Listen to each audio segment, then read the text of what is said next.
Agora vamos para a fase de diástole. Qual vai ser o objetivo da diástole? Encher o coração, encher o ventrículo. Que agora, com a ejeção, já teve uma ejeção de volume sistólico.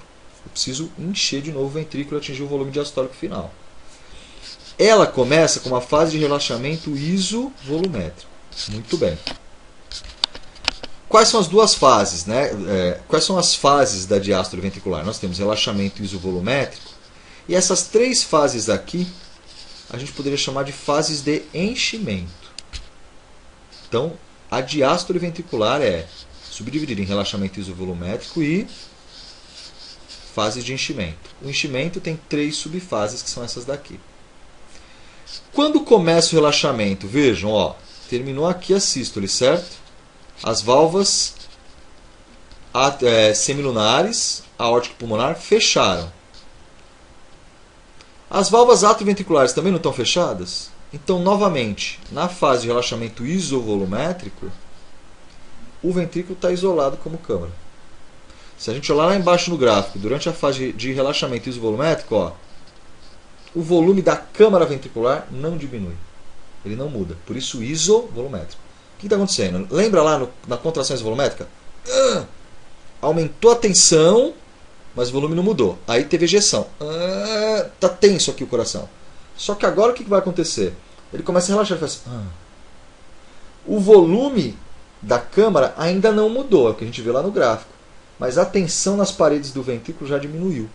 Daí nós temos um início do relaxamento, que é o relaxamento isovolumétrico. O que é característico do relaxamento isovolumétrico? Dá uma olhada, ó. A pressão no ventrículo, em rosa, ela cai abruptamente. Assim como na contração isovolumétrica ela sobe num intervalo muito pequeno de tempo, no relaxamento isovolumétrico ela cai num intervalo muito pequeno de tempo. Então, olha o que nós temos agora nesse momento. A pressão nos ventrículos, o ventrículo está isolado, as pressões no ventrículo estão lá embaixo. Só que, como eu tive ainda há pouco a ejeção de sangue, a coluna de sangue se mexeu e está acontecendo um retorno venoso, né? O sangue das veias está caindo dentro dos átrios. O sangue das cavas está voltando para dentro, o sangue das veias pulmonares está voltando para dentro do átrio esquerdo. Lembre-se que entre as veias e os átrios não há válvulas, então é uma chegada direta. Logo, a pressão lá em cima, por causa do retorno venoso, está aumentando. Então a pressão nos átrios está grande, a pressão nos ventrículos está baixa. Vamos olhar aqui na curva? A pressão nos átrios está grande, a pressão nos ventrículos está baixa. Tudo bem? Essas curvas elas estão se sobrepondo. Vejam que as diferenças de pressão elas são pequenas, mas elas são suficientes para gerar o fluxo. Ó. A pressão no átrio está aqui o pontilhado. Ela está grande, a pressão no ventrículo está baixa.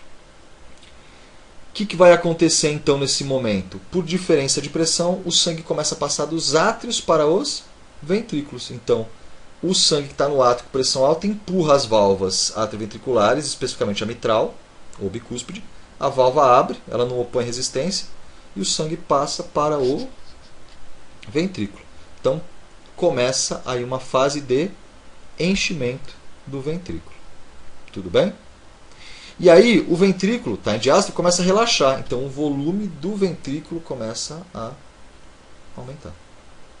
Com o aumento do volume do ventrículo, a pressão no ventrículo ela cai. Ó. Então, o volume do ventrículo está aumentando.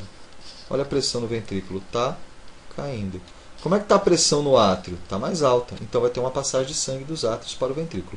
Isso caracteriza essas fases que vão daqui até aqui, que são as fases de enchimento. O enchimento ele é subdividido em três fases, dá uma olhada. Primeira fase, daqui para cá, a fluxo rápido ou fase de enchimento rápido. O fluxo é intenso. Por que isso? Ó, o fluxo do átrio para o ventrículo. Porque a pressão no átrio está maior que a pressão no ventrículo. Tudo bem? Na verdade, essas curvas de pressão do Guyton elas estão até um pouco esquisitas, porque elas são muito próximas. Tudo bem? Então, fluxo rápido. O que acontece com o volume do ventrículo? Ó, ele está relaxando, a pressão no ventrículo está baixa, certo? A do átrio está alta. Aí o que nós temos agora em seguida? Nós temos aí que a diferença de pressão diminui. Aqui na curva não dá para ver, né? Na verdade, essas curvas teriam que estar um pouquinho mais próximas. Mas você vai imaginar o seguinte, ó, pressão no átrio alta, pressão no ventrículo baixa, então eu tenho fluxo rápido.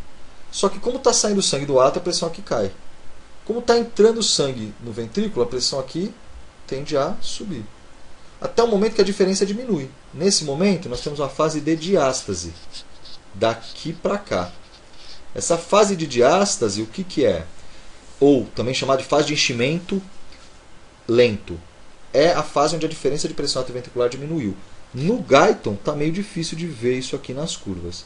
Mas está ali uma fase de diástase ou enchimento lento. Aí o que acontece? Dá uma olhada nessa curva aqui, ó. Pressão no átrio, certo? Está meio constante. Na verdade, devia dar uma quedinha aqui, tá certo? Daqui a pouco a pressão no átrio volta a subir. Poxa, como é que a pressão do átrio pode subir se o sangue está saindo do átrio para o ventrículo? É porque nesse momento ocorreu a sístole atrial. Então, voltando, enchimento rápido, pressão alta no átrio, pequena no ventrículo. Aí o sangue passa daqui para cá. Fase de enchimento lento, quando as pressões, ou diástase, as pressões estão mais próximas. O fluxo fica lento. Daqui a pouco a pressão no átrio faz isso. Por quê? Porque houve sístole atrial. Olha lá na curva. Houve uma sístole atrial. Nesse momento de sístole atrial, o que acontece? Passa sangue do átrio para o ventrículo. É uma fase que é de sístole atrial, também chamada de fase de aceleração. Vejam que a duração dessas três fases é mais ou menos igual, né? Só que o que acontece? Se a gente pudesse ver o fluxo de sangue, né? Porque, não esqueçam, o objetivo das fases de enchimento é atingir um volume diastólico final. A fase de afluxo rápido ou fase de enchimento rápido colabora com 70% do volume diastólico final. A fase de diástase colabora com 10%. E a sístole atrial no repouso colabora com 20%. Quer dizer, o átrio nem contraiu ainda e 80% do volume diastólico final já está lá dentro do ventrículo. Quer dizer, no repouso, o átrio colabora, a sístole do átrio colabora só com 20% do volume diastólico final. Então, no repouso, a sístole atrial não é relevante para atingir um volume diastólico final. Outra coisa importante, quando você faz atividade física, lembra que eu falei que a fase de diástole, que é maior no repouso, acaba ficando igual a de sístole? É porque quando você faz atividade física, esta fase de diástase, que só contribui com 10% do volume diastólico final, ela é retirada. Então, a gente encurta a diástase na atividade física, a gente encurta a diástole na atividade física, tirando a fase de enchimento lento ou diástase. Isso permite aumentar a frequência cardíaca, a diástole começa a durar igual a sístole. E mais importante ainda, quando você tem exercício físico, a sístole atrial começa a ser responsável por 70% do volume diastólico final. Então ela fica mais relevante durante a atividade física. Tudo bem? Fases de enchimento. Vejam, quando terminou de encher, ó, o que vai acontecer agora? Que é aquilo que eu tinha falado antes, né? Quando terminou de encher, a pressão no ventrículo vai aumentar, certo? Quando ela começa a aumentar, o que acontece com as valvas que estavam abertas, as valvas atrioventriculares, agora elas vão fechar. E aí começa tudo de novo. Eu espero que você tenha entendido aí. Olhe esse gráfico com atenção. Se tiver qualquer dúvida, entre em contato. Bons estudos para você.